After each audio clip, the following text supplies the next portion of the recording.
Interviewing William Bill Riddell in C43rd. Thank you for coming today. And we're going to start with what's your full name, where you were born, and your parents' names. Yeah. Well, my full name is William Waller Riddell, or Riddle, either one. And my parents' name was William Waller Riddell Sr. I'm a junior. And my mother's name was Ruth Yates Jeffords. I was born in north central Missouri on a farm, and grew up in rural Missouri. And I went to school in a few small towns in Missouri, and graduated high school in 1940. Moved to Kansas City and worked there in an automobile agency for a couple of years, almost a couple of years. Then when Pearl Harbor happened in December of '41, I enlisted in the Army in February of '42, and I was sent to the Air Force mechanic school in Wichita Falls, Texas, at Shepherd Field. Can I go one back? Tell me the day that you found out about Pearl Harbor. I found out on December 7th. What was your feeling, reactions of people? I was around visiting with I was working in Kansas City, and my folks lived on a farm north of Kansas City at that time. And I was just visiting them on that day. It was on Sunday. And we heard it on the radio, the news on the radio. So that's where I heard it. And of course we were shocked. Had no idea anything like that was going to happen. And I decided then I was going to join. But first I tried to join the Navy, and I couldn't get in because I had bad eyesight in one eye. The Army was glad to have me. I think they all loved it. Yeah. So I went in the Army in February of '42, and going through Kansas City and then up to Fort Leavenworth, and there I was sent from there down to Shepherd Field. I spent a good deal of time in the mechanic school down there, but I got strep throat there, so I had to stay and take a different class. But anyway, I got out in about July of '42 and was sent to Santa Monica, California to train to be an aircraft mechanic in the Douglas Aircraft Factory in Santa Monica. I was there about, I don't know, 6 weeks or 2 months, something like that. And then they sent me to Keyfield, Mississippi. And I was a mechanic there, but only a short time. And was sent then from there to Will Rogers Field, Oklahoma City. And there I was made a crew chief on an A-20 airplane, which was an attack bomber. You never see them, never hear them. They didn't last long. They were used in North Africa. But I was there at Will Rogers Field until about January, and I applied for OCS. By that time I had gotten all the way up to PFC. So I thought, well, I'm not getting anywhere, I better do something, so I did that. And I had no idea where I was going to go, and they sent me to Fort Knox, to the Armored School. So I came out of Fort Knox as a second lieutenant in April of 1943. Tell me about, okay, you were a mechanic, so you worked on airplanes. Yes. All kinds of airplanes. No, I worked just on the A-20. That's the manufacturer. When I was in the Douglas Aircraft Factory in Santa Monica, that was the only plane they made there. So I supposedly knew a lot about it. Okay, well then you went into the armored. Tell me some about the training and all the areas that you trained in when you went into the armored training. Tell me about the armored training, what all that entailed. In the armored school? Uh-huh. Well, it was a lot of schoolwork, learning about guns and the use of guns, all the use of guns, all the use of all the equipment that you would run into, from jeeps up to tanks, and all the guns. Also some tactics, but not very much. You know, it didn't matter. A lot of marching, and a lot of fast marching, and a lot of going on long marches. But that lasted only about, what was it, 90 days? Even a 90-day wonder. So I came out of there and went down to, I went to what was called Camp Campbell at that time, and joined the 12th Armored. And when I was sent there, I joined it was the 43rd Tank Regiment, which was a different organization. It was F Company. I was assigned to F Company, and right away they made me, because I'd been a mechanic, they made me maintenance officer. So there was, that wasn't very long there before they reorganized the whole division into battalions, and F Company became C Company of the 43rd Tank Battalion. Was that a big change in thinking and how things worked? Oh, it had to be, because instead of being in regiments, they were battalions and combat commands. They had 3 combat commands, A, B, and reserve. Okay. And so it was different. Did it change what you did? No, not a bit. Okay. Didn't change a thing, and I don't think anybody changed except maybe some of the higher ranking officers, of course, were affected.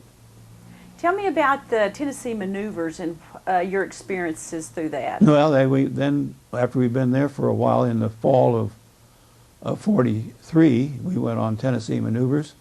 We were all around Nashville, Tennessee. We were north of Nashville, we were south of Nashville, and this was exercises. These kind of exercises are primarily for officers at the battalion rank or above. All the junior officers are doing what they were told to do, but the other people had to use a lot of judgment involved, I think. And I understand that we didn't do too well in the Tennessee maneuvers.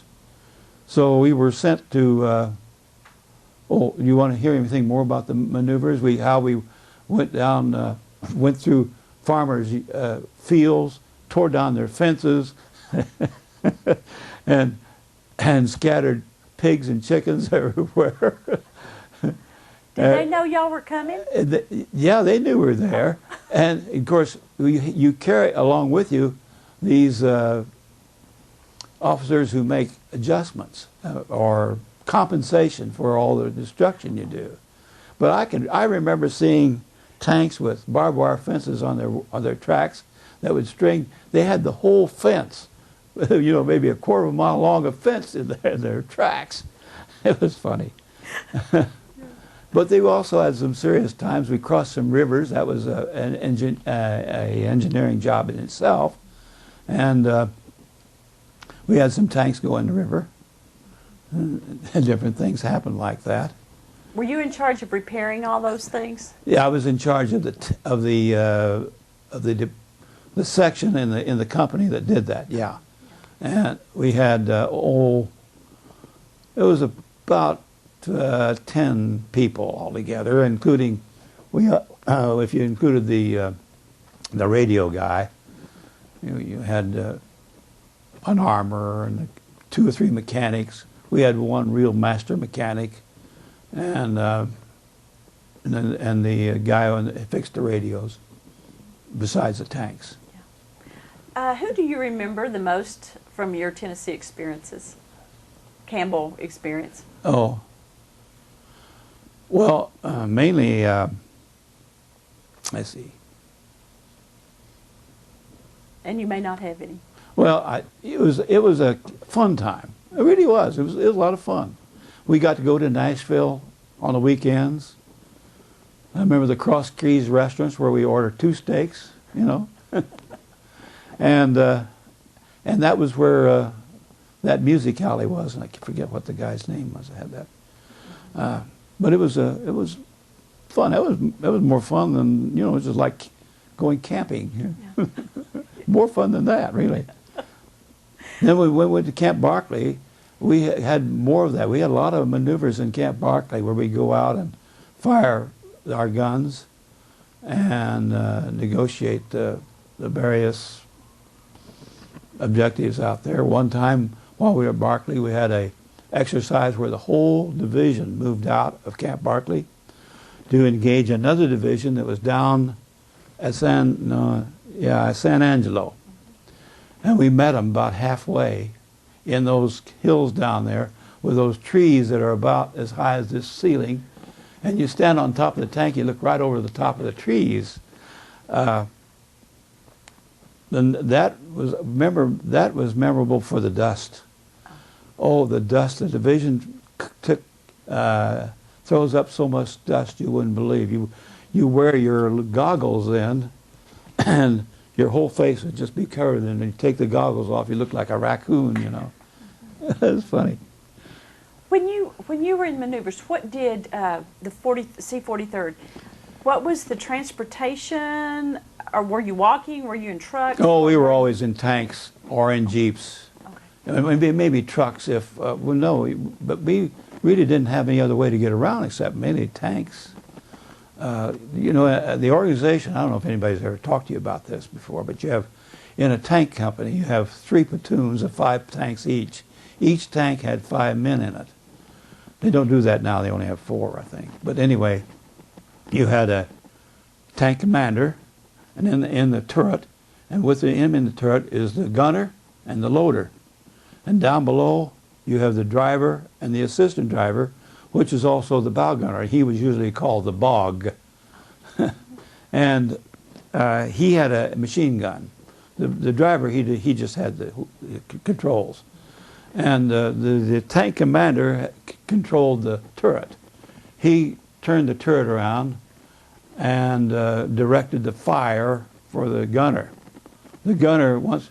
Okay. Okay. So you were telling me about the 3 tank... Oh, yeah, organization. Mm-hmm. Yeah, you have 3 platoons, each headed by a lieutenant and a staff sergeant. They are responsible for the platoon. Each tank commander is responsible for his tank, of course, and all the people in it. Then they all report to the company commander, who has his own tank, and he has a reserve tank. And then there's also a recovery tank, a recovery vehicle with a kind of a boom mounted on a tank. And then there was a howitzer tank.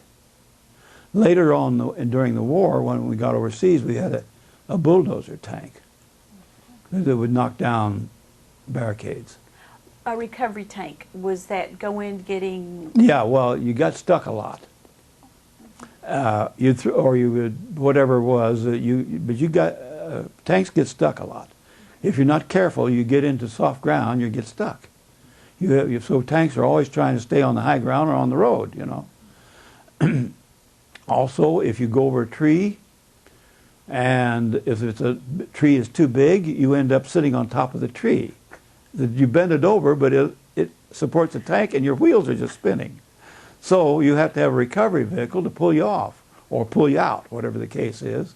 Every tank had a big cable on it, about 20 feet long, and that was used to pull out the tank. Also, if you got too far out and got stuck, you might have to use the cables off of several tanks to reach and pull them out. I had that happen once or twice. And that's about the organization.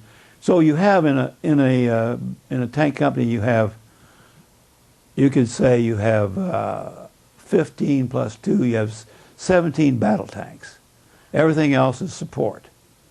You have quite a support staff in mess and supply, and because you have to have gasoline and ammunition and food, water, all that stuff.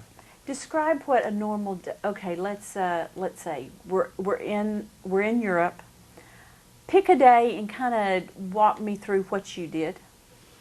Well, what I did as a maintenance man was mainly just make sure the tanks were always supplied, that everything was supplied, and that everything was working. You never reached a perfection. There was always some tanks down, out of service, and when they got to Herlisheim, those guys were lucky, the ones that their tanks were out. We had there was no typical day.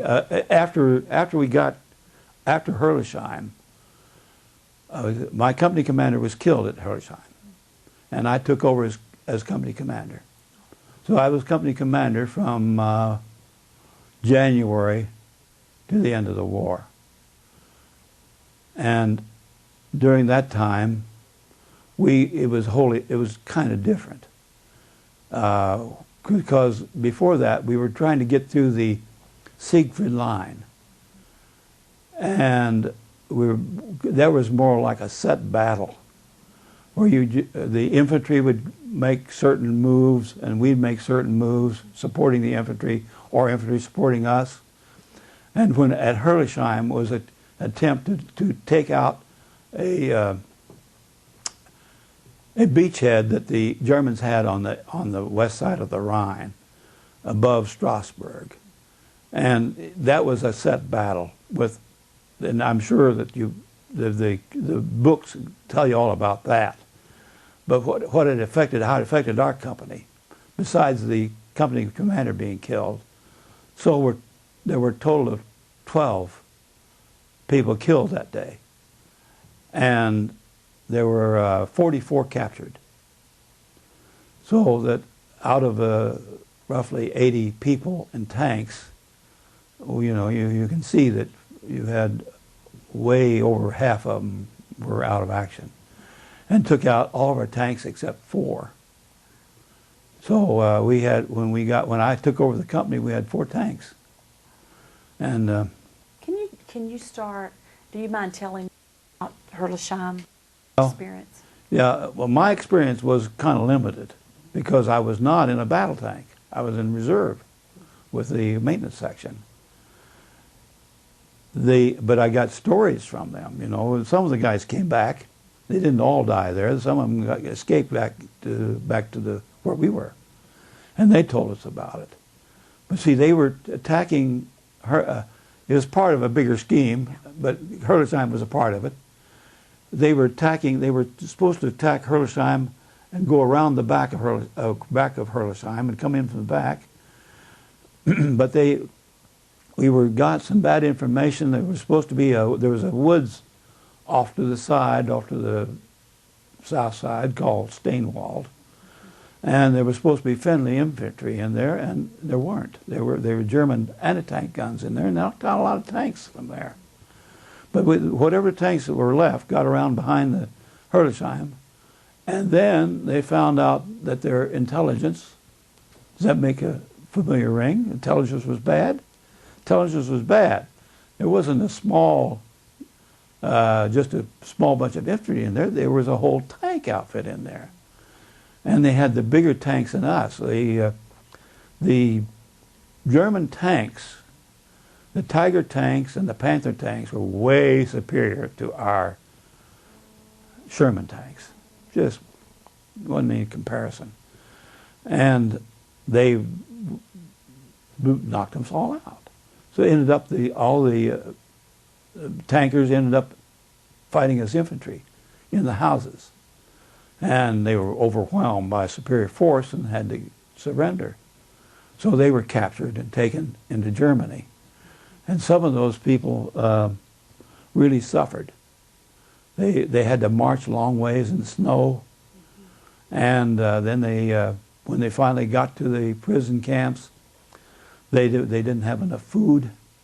They said that the guards didn't have enough food either, but anyway, they didn't have enough food. And I have a friend, one of the sergeants, who was in a camp all that time from, That was in January. And he was liberated in April. And all that time, in the last month, all they had to eat was a raw potato a day. He went from he was a little guy anyhow, 125 pounds.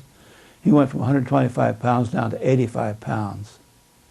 So he was just skin and bones when he came out of there. And it had a bad effect on him and a lot of these guys. I mean, there were psychological effects as well as physical effects from that. But anyway, they were liberated. I think they were liberated, that particular bunch was liberated by a British army. They were far enough north to be liberated by them. Okay, those men come back from Herlesheim. You take over. Yeah. What was that like for you, taking over? I've got to lead. I've got to do this. What was that like? I didn't. I wasn't apprehensive at all. I thought I could do it, and I did. The one thing, when we first got back, everybody got organized again. We reorganized into provisional companies. I only had 4 tanks. I was no company. So I was more like a platoon. So we put them together, and the battalion put these various companies together to form one company. I think they called it A Company, I think. Anyway, then we went down to the Colmar pocket, and we lost several people there. Lost a tank, at least one tank, and I didn't have many to lose. And we had, I remember, do you mind a little gore? No, that's okay. That's part of it. Yeah, okay. Reality is that's what it is. Okay, well, I didn't even have a tank. I was in a Jeep, but I was following along behind the tanks. Well, I saw this one tank was burning. So I went up, and there was nobody living. 2 guys got out of the turret, but the bow gunner and the driver were burned to a crisp. The driver, I knew him. He was over 6 feet tall. When I saw him blast, he was that long, completely shriveled up, a dried up person. Very upsetting to see that. And some of these fellows were very heroic. They jumped out of their tanks. They captured German prisoners that were around, German infantrymen. There were quite a few silver stars and bronze stars given out in that engagement. But that Colmar pocket was a short-lived one. We were coming down from the north. The French army was coming up from the south, the Moroccans, and we were under General Leclerc's command at that time. And he was reporting to General Patch, I guess, the Army General. And it didn't last very long. Then we pulled back out of there, and then we went up into the northern part of Alsace. Could you tell a difference when it moved from when y'all went under the French army? No. You couldn't tell? No. No, okay. Because you had a battalion commander, and So still the same battalion commander. The upper echelons had Yeah, made a difference. they made a but difference, not yeah. Not at our And then you level. went up to Alsace? Yeah, the northern part of Alsace. And there we were stationed at a French army camp, old, abandoned, but now used by Americans. Very nice. Had nice quarters and good training ground. And we got our replacement people and our replacement tanks, and we did our training. And although we took 2 years, or a year and a half anyway, in the United States to train to go to Europe, we had roughly 3 weeks. We trained those guys in 3 weeks because we knew what they were going to go into and what they'd be up against. So we did a really good training job. And those fellows did really good, those replacements that came in. And almost all of them that were non-coms that we promoted there, or maybe they were already non-coms when they came, they all ended up as tank commanders or as platoon commanders, the staff sergeants. When they came, did they come from the States, then came to you? They as came from replacement? all over. Some of them were new, but most of them, I believe, were from other units where they had been. I don't know what happened to them. Maybe they just were a long time getting there or something like that. I remember we had one corporal that had been in North Africa, in Sicily, Italy, southern France, and then he got to us, and then he was with us about a month and got wounded. And he had been wounded before too. I thought that wasn't right. But anyway, that's what happened. And I never saw him again, but he ended up being wounded. But those replacements did just remarkably well. And so after that, after we were trained, we went through a couple more engagements that didn't last very long. Mainly we were subject to, we went up to the Siegfried Line to support an infantry division, and we got a lot of artillery fire, oh man, and mortar fire. And the first time we got screaming Mimis. Those are those rockets that they fired that sounded like a real rusty hinge when they went off. And you know when you hear that you're in for trouble, because then pretty soon the bangs. But artillery is a different thing. You don't hear artillery except the ones that go over. You don't hear the ones that hit you. You know and you don't hear mortar shells either. You might hear a little pump when they go off when they're first launched, but they don't hear them. They're silent, and then all of a sudden they're right beside you, or wherever, and then they explode. What was that like? That was frightening, of course, but there wasn't anything you could do about it. If you were, I was sort of a fatalist then. I'm not so much now, but I was then. And I thought, what's going to happen is going to happen, and so I didn't pay attention to it. But still, I was afraid, of course. Anybody, any brains would be afraid. But you couldn't do anything about it. There you were. Call onto the tank, maybe. Buttoned up. That's what we did, mostly button up. If you're under tank or under artillery and mortar fire. Button up means? Oh, you close the tank. You have a lid on the top of the tank, and you close it down, and then you look through your periscope. If you had to depend on that, you're in bad shape, because most of the time, even in battle, you would stick your head out because you couldn't see well enough with that periscope. Is there one person or one thing that stands out in your mind in all of your experiences?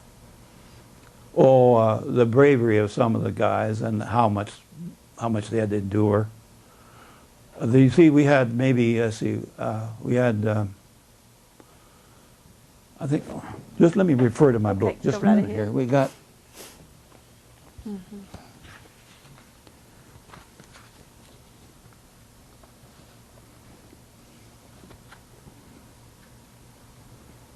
we had a total of 19 men killed in action, 12 of them at Herlesheim and 7 of them later, that while I was in command of the company.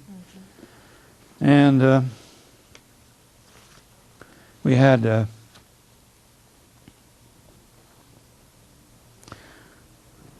we had 22 men that were hospitalized for wounds, and we had 5 others that were not hospitalized, like me. I was never hospitalized.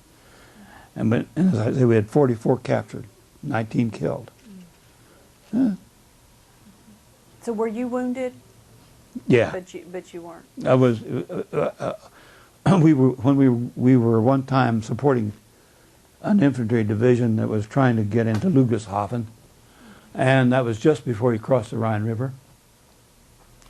We were pulled out of our task force and sent to do that, just our one company. And they had them pinned down in a little plain outside of, I guess, a suburb of Ludwigshafen. And when we went in to clear that out, as we got into the edge of the town, some German soldiers stepped out of of the basement stairway. Opened, you know, it was one of those doors you go in, and you go into the house, you go down the basement. He came out of that basement with a German bazooka. I forgot just now what it's called. I'll think of it maybe later. Panzerfaust. It was a Panzerfaust, and that he shot it at our tank. I had several infantrymen on there from the 66th Army Infantry behind me, and it hit. I was communicating with the lieutenant of the platoon that was with us with a what they call an SCR, a signal corps radio, and it was hooked onto my turret right in front of me. Well, it hit that radio, blew it to smithereens, and one of the fragments hit me right between the eyes. The only scar I got during the war is this right here. And any lasting scar anyway. But I was hit by a mortar shell later at a different, or before that I was hit by a mortar shell, but I didn't mount anything. And then, but anyway, that was my wound. Didn't mount anything. But there was the guy, the tank ahead of me. That was knocked out by a Panzerfaust, where the thing bored through the tank and went right through this boy, the loader in the tank, and he was laying on the ground when I got there. And we had a lot of guys, a lot of infantry guys on my tank were wounded from that. I mean, seriously wounded. They had to be evacuated right away.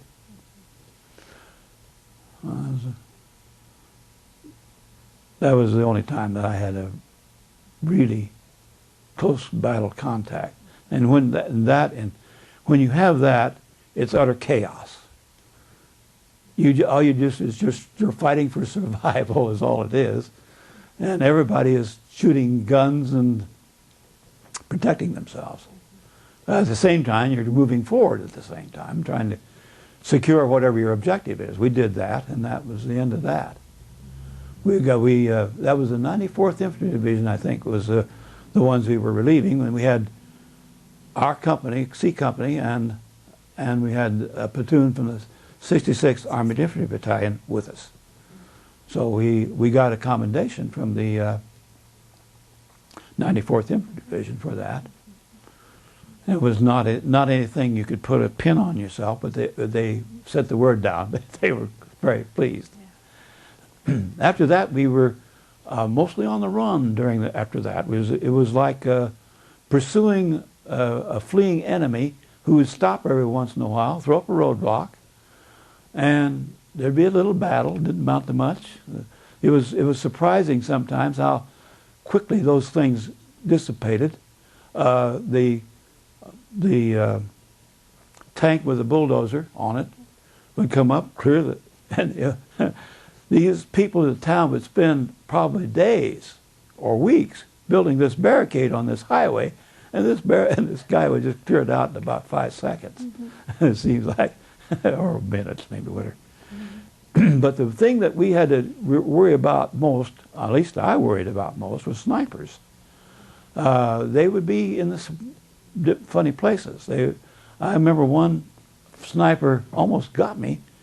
He was behind me in a root cellar, and I didn't know he was there. And we were just going down the road, just perking along, you know. And all of a sudden, here's this bullet goes right into this. There's a ring around there that you move around with your turret. I mean, with your periscope, and this ring had a big dent in it, you know, a groove in it where this bullet hit it. I hear it zing by me. I looked around, and the only place that I could see that it could come from was from this storm cellar, or root cellar, I think it was. Well, the bulldozer tank was behind me, so I said, just cover that up. I knew they'd dig him out. There was a town right there. They'd dig him out later. So that was the end of that. But while I was stopped there, that's why he took a shot at me. I was stopped then. I forgot I'd stopped. And the reason I stopped was that we'd run in something up ahead. I was usually the about the 6th tank in any column. I had put one platoon ahead of me and 2 platoons behind me, and I got in the middle. Well, anyway, we were stopped, and about that time we were stopped, and they got this thing, a mortar round hit right on the back of the tank, and you didn't do any damage except to dent the grill a little bit. On the grill of a tank is on the upper level. You have the turret, then you have the back, and then on that upper level, the back is over the engine. The engines are big and powerful, you know. Yeah. That was the only damage it did to that. Yeah. Later on that day, we were in a town, and we were stopped to do whatever we did. And while we were there, we had another mortar attack. One of our sergeants that's with me today here, he was walking around the tank. He walked around one side of the tank. The other sergeant walked around the other side of the tank, and on that side of the tank is where the mortar shell hit. And he was killed instantly. Just the difference of walking around on one side of the tank or the other side of the tank. Very, you don't know what's going to happen, when it's going to happen. When you look back at your experiences of war, was there any way to prepare yourself? Were there any surprises, or was it kind of what you expected as you went in to this?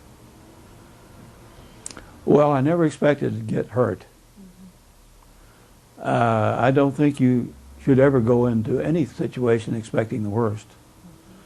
So I never, everything was pretty much as I expected it. I always, of course, regretted it any time anything bad happened, but you never knew.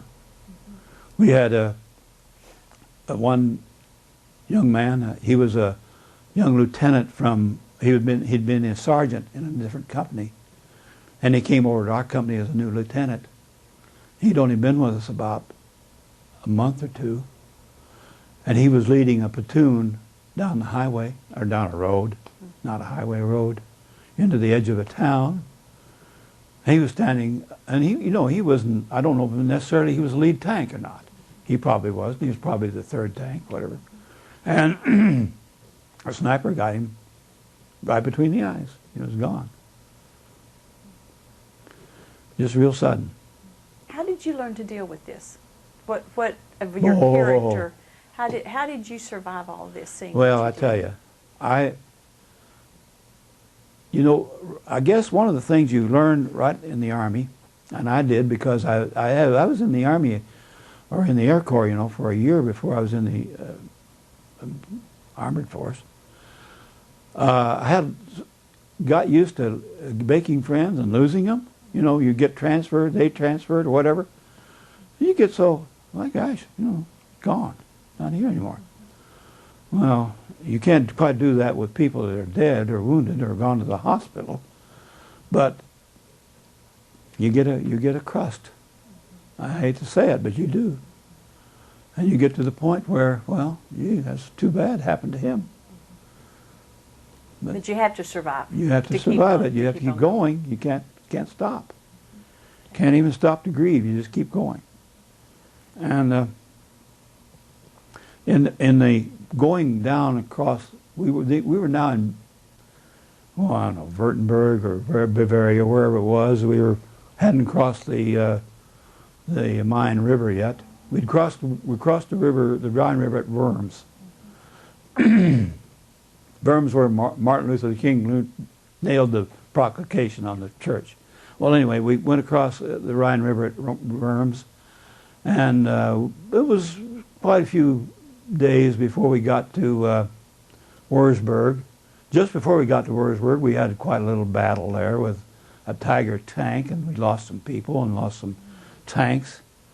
And but we crossed the river at Wurzburg, and the funny thing, we crossed at night, and the German people thought we were German tanks, and they were out cheering us as we went through the town. And I thought that was funny.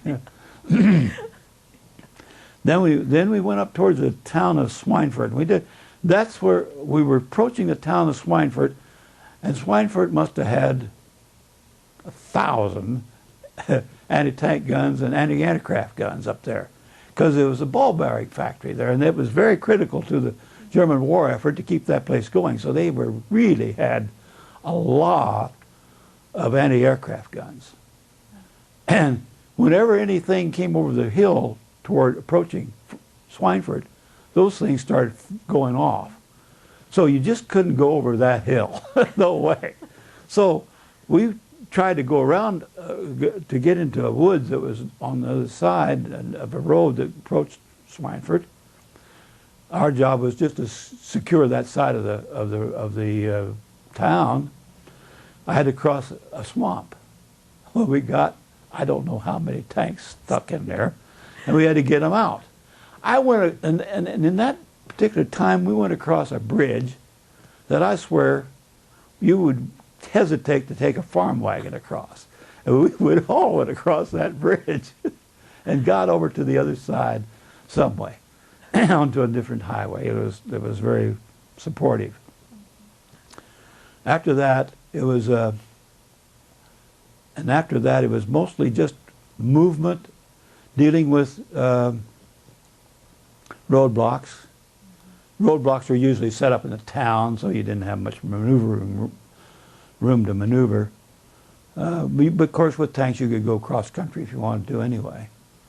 But it was a lot better going on roads. You didn't have as much trouble. And then on the 22nd, I think, 22nd of April, we were in a little town. I can't remember the name of it right now. But we were about 30 miles from the Danube River. And that morning, we took off real early for that town of Dillington. And we got there right about daybreak. And we did nothing slowed us down. We went full speed all the way. We had a platoon of light tanks with us. This was commanded by Charles Ippolito, was the commander of that light tanks. And they were out ahead of us in a screen, you know, they were feeling out what thing. There was nothing there till we got to the town of Dillingen. So we went charging into the town of Dillingen and shooting up the place, of course, as we went down in through the town. We demoralized everybody.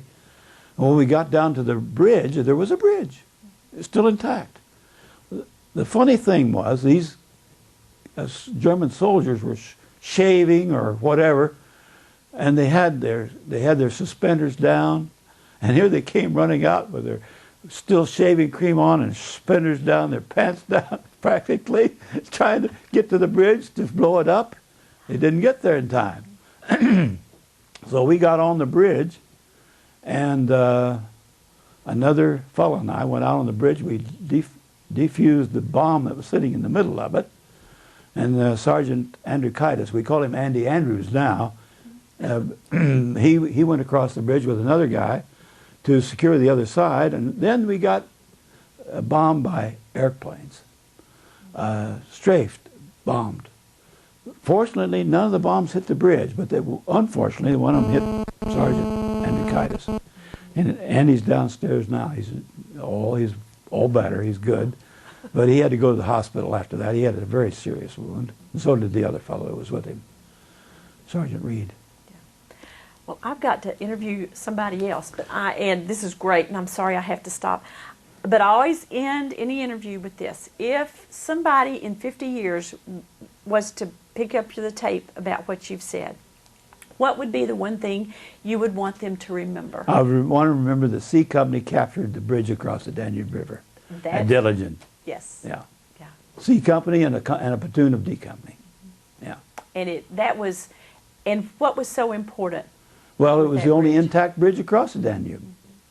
So they've just poured all kinds of troops across that bridge.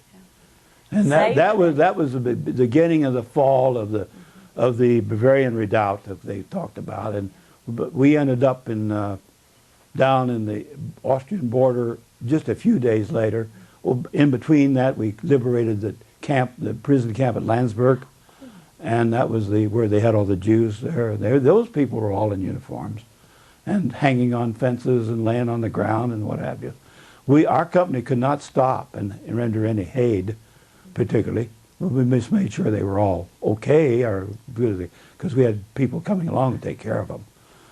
And then we went on. We went on through Munich and down to south of Munich into. Had you ever seen? We liberated the company of the Polish prisoners that were Tom Brokaw mentioned in his last. That last book. Well, he mentioned. I'll tell you, when they had the Olympics on, he came on with a special thing about these Polish prisoners that were captured during the fall of Poland, and in 1944 they were still prisoners. So they put on their own Olympics in Poland, and he told about that. It connected with the Olympics Games, of course. Then he said, what happened to them? He said, when the Russians got too close, they moved them from Poland down to Murnau, southern Germany. That's very close to the Austrian border. He said, then they didn't forget about them practically, but he said because they sent a squad down to execute them. But before that squad could get there, the 12th Armored Division liberated them, and that was us. That was our company. Went through Murnau. Was the first company that went through Murnau. On our way, we were still going. We didn't stop. We just went by it, through it. So what you saw was, but you had to keep on going. Yeah, because other people were behind you. Yeah. Well, I appreciate your time, and I need to spend another 2 or 3 hours with you, but No, they gave me an hour. Yeah, that's fine. I don't want to spend any more time. Thank you. I appreciate it. Oh.